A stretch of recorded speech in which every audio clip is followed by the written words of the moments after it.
Velocity and tangent lines. Explained by Dylan with some help from Calvin and Hobbes. What is a derivative?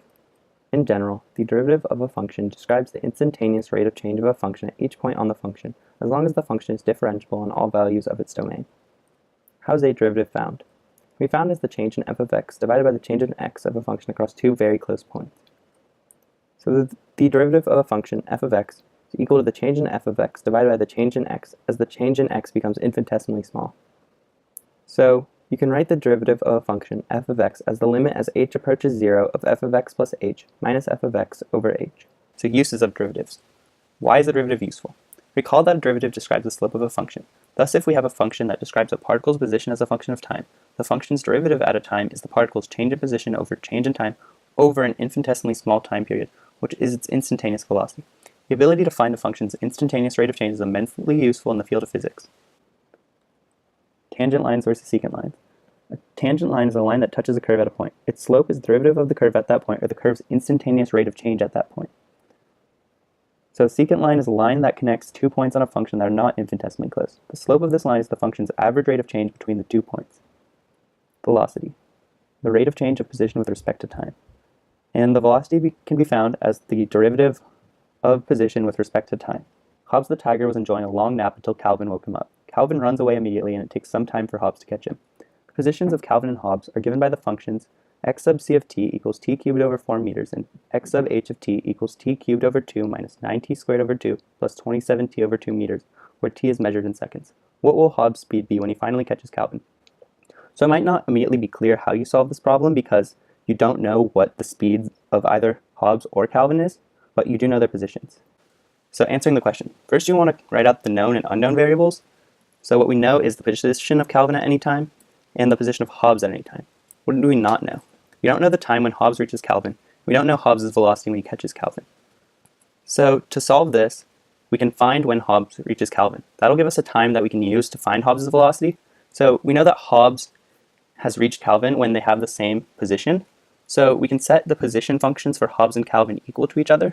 And then what we ultimately get is, at the very bottom, is t times t squared minus 18t plus 54 equals 0. So there's two solutions to that. One of which is the solution to a quadratic, and the other one is 0. 0 is not a solution for the time when Hobbes reaches Calvin, because at that time they haven't really started moving yet, so we're just going to ignore it. And then to solve t, we're going to use the quadratic equation. And we get two solutions, 3.804 seconds and 14.196 seconds, but we're going to ignore the later time because we're only looking for when Hobbes first reaches Calvin, not like another time where he had the same position. So, addressing the second unknown, finding when Hobbes' speed is when he's at Calvin's position. So we need to find out what the velocity of Hobbes is at the time that we already solved for.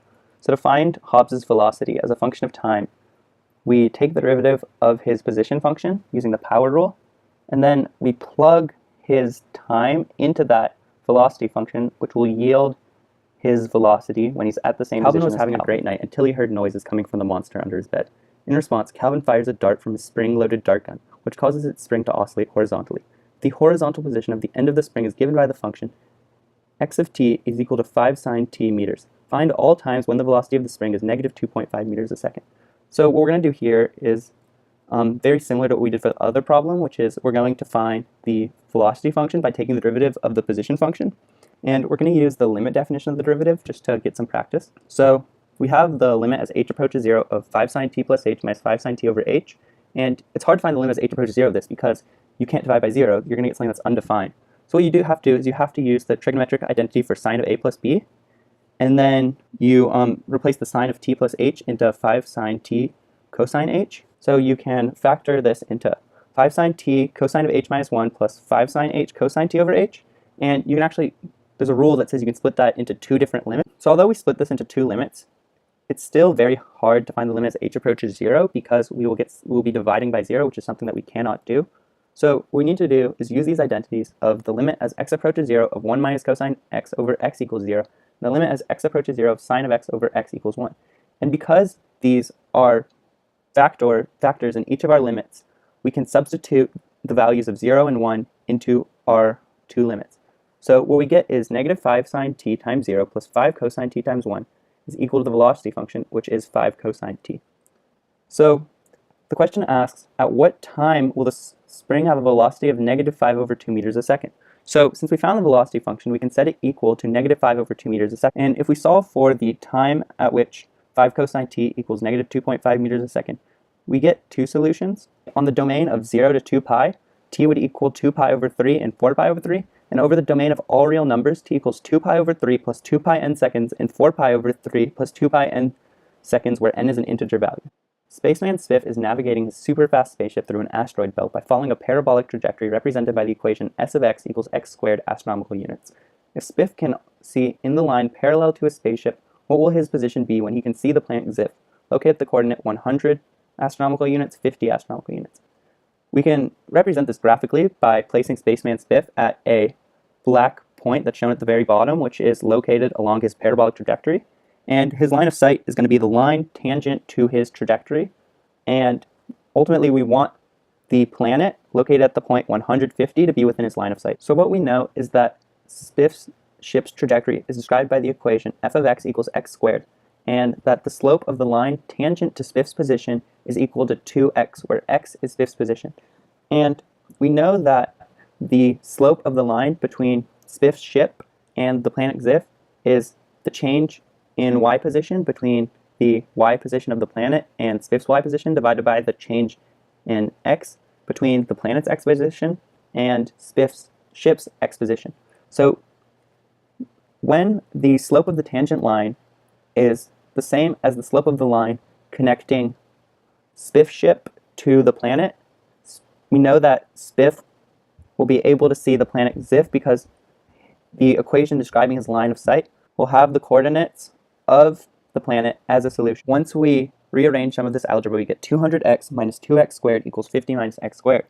And then, if we rearrange that again, we get a quadratic that we can solve for x with using the quadratic formula. And if we do that, we get two solutions, one of which is extraneous, 200 plus the square root of 39,800 over 2. And now that we know Spiff's x position when he can see the planet, we can solve for his y position using the equation f of x equals x squared. And if we do that, we get the coordinates 200 minus the square root of 39,800 over 2 and 79,000 minus 400 times the square root of 39,800 over 4. So those will be the coordinates of Spiff's ship when he can see the planet. So if you want to do more practice with tangent lines and derivatives, I have a great worksheet linked here, and the solutions are also linked below. So here's a comic strip you can read if you have time.